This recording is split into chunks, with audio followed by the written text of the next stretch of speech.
This is a reading of chapter 15 in Lester Sumrall's book, My Story to His Glory. Please subscribe to the channel. You'd be doing me a great favor. Also, if you'd like to say thank you for all the books that I've read, there's two ways to give, PayPal and Cash App. I can tell you this, for the people that have given, it's been a tremendous blessing and a big encouragement to me as well. So I appreciate it. Chapter 15, A Long Arctic Winter.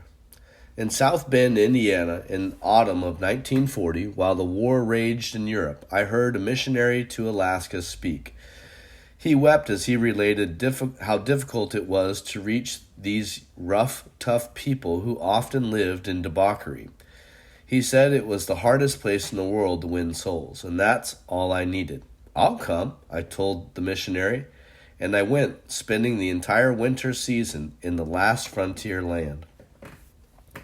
George Mueller, a great man of faith, is known to have said, "Remember, it is the very time for faith to work when sight ceases. The greater the difficulties, the easier for the faith. As long as there remain certain natural prospects, faith does not get on as easily as where natural prospects fail.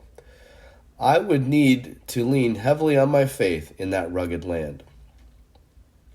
I took the train to Seattle, then boarded the SS Princess Nora for the passage to Alaska. The inland passage is one of the most beautiful marine corridors in the world, with its chain of heavy wooden aisles holding back the boisterous Pacific. One evening, the Irish captain and I were pacing the aft deck, talking about Christianity. "What do you think of Christ?" I asked him. "Whose son is he?" Removing his pipe from his mouth, the captain dramatically pointed it toward the blinking stars. "Those stars are my God, sir," he answered in a firm voice. "They have done more for me than anything of which I know. Since I was a small boy, I have lived on the high seas, and night after night those wonderful stars have guided my boat. They have never led me astray. To me, they are the most beautiful sight in the world, and I admire them deeply. Perhaps I even worship them." "But who made your sparkling gods up there?" I asked him. "Who organized and who superintends their functions to guarantee that they stay in their orbits and remain faithful to you?" "I don't know," he said, "and I'm not sure anyone else knows either." As the captain leaned over the rail and watched the wake ripple in the moonlight, I said, "Captain, my God made your gods." On my way through British Columbia, I stopped in the city of Prince Rupert for a week of special meetings. There, the pastor informed me that on the day I was to leave, I would be missing by a few hours the arrival of a young missionary serving with the Pentecostal Assemblies of Canada. Her name was Miss Louise Lehman, and she was coming to tell them about work in the Argentine.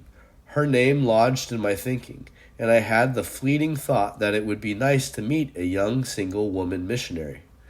I discovered that Alaska is no longer a land of long-bearded sourdoughs with a lust for gold in their eyes. Neither is it just a howling Arctic wilderness of the frigid desolation.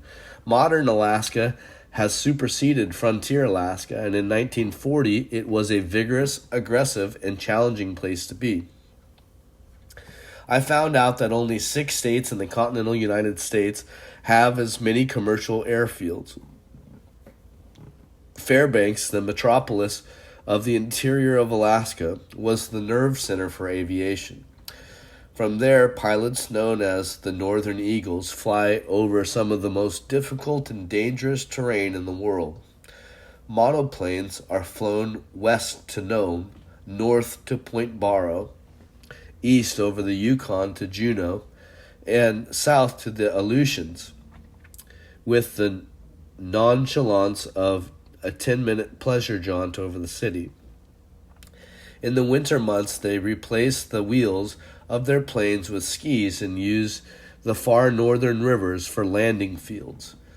During the month of February, I visited the town of Nome on the Seward Peninsula in the Bering Sea.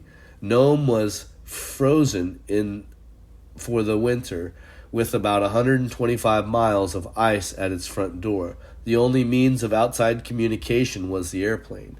As I boarded the monoplane for Fairbanks, the pilot seated me in the cockpit alongside himself so that I could take pictures. Soon after, we roared over the silent Arctic village and turned toward the vast treeless tundra. The pilot sighted a fine herd of reindeer, possibly 500 or 600 of them, to the north of us. "Hang on," he shouted. "We'll dip lower over them so that you can get some good pictures." He turned the plane and swooped low, and I got some great pictures. It was a rare thrill to see them running like that in their natural habitat. Alaskan pilots realized the danger of lost minutes in midwinter, when darkness is a great enemy. So it was all over very quickly. As we started for home after circling the reindeer, the pilot related exciting instances when he had seen packs of wolves attacking deer. We flew along in silence, and then he said, "Lester, we're lost. If we can locate Kayukuk River, we might possibly find a small Indian village and land on the river." Fear gripped my throat, and I couldn't answer. I gazed out into the semi-darkness at the undulating mounds of ice and snow. Was this to become a bleak, frozen grave for us? I began to pray. After what seemed to be a long time, we sighted the winding curve of ice below us. The pilot recognized the river and turned the plane south, flying low as he looked for the twinkling lights of some fishing village. I silently thanked the Lord. At long last, he sighted a few lights reflecting on the snow around some snow-covered log huts. The villagers heard the roaring plane, and since they know that ordinarily in Alaska no one flies at night, they rushed out with lanterns and stood along the edge of the river to give us light in our attempt to land on the ice. The first time our plane hit the ice, it must have bounced 50 feet up in the air. Only our safety belts kept us from going right through the top of the plane. Another attempt was made, and though we bounced terribly, we straightened out and finally came to a halt. We taxied over the ice to the village, secured the plane, and covered the engine with a tarpaulin, and put a small gas stove under it to keep it from freezing. We bunked with the local postmaster storekeeper for the night. In Alaska, to land safely in the dark is a miracle. To land safely in the dark near an isolated village in midwinter is a great miracle. I have often thought of those people holding their lanterns high. What would we have done without their help? Isn't that a picture of what we see as Christians need to do in this dark, sinful world? The next morning, we were able to get gas and take off, arriving in Fairbanks within an hour. In Fairbanks, I preached in the largest public hall available. Since I had recently returned from Russia and Germany, I spoke prophetically and very strong against their anti-God philosophies and actions. I related what we had seen, the closing of the churches and schools and the takeover of businesses. I spoke of the anti-Semitic hatred and my fear of what would happen to the Jews. I expressed concern about the welfare of our Christian brothers and sisters in these countries. And suddenly, 4 or 5 men in the meeting hall became very angry, scraping their feet on the floor and knocking over chairs and stomping loudly out of the hall. I felt strange about this. Something sinister was in their actions. And the next morning I went to the local FBI office and reported it. I was told that there were, in fact, trying to locate some Nazis because their operations were being radioed across the North Pole to Germany. If Nazi Germany ever decided to attack America, it could very well come across the North Pole. They were seeking a way to trap those Nazis and asked me if I would cooperate. In what way, I asked. Preach another sermon just as strong and announce in the newspaper that you are going to preach about Hitler and Nazi Germany. And that's what I did. And sure enough, the next Sunday night, the same men showed up, scraping their feet on the floor and yelling out loud and calling me names, and eventually knocked over several chairs as they stomped loudly out the door. To my amazement, the FBI man and I talked to scraped his feet on the floor and yelled at me and knocked over chairs along with the Nazis. But the next day, he called me from his office and said, "When we go outside, the Germans took me as a friend over to their headquarters. Now, we have 7 of them in custody. Thank you for your cooperation." It was a long Arctic winter, but I was used by the Lord to open up new churches in Ketchikan, Fairbanks, and Anchorage. All 3 of these are strong churches today. It was my great joy to speak in many villages and cities in Alaska.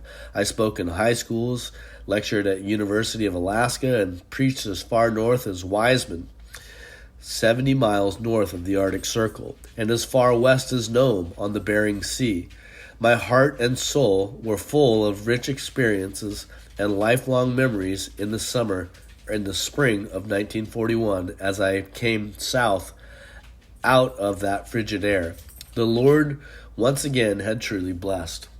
Passing Prince Rupert, I stopped for a few meetings,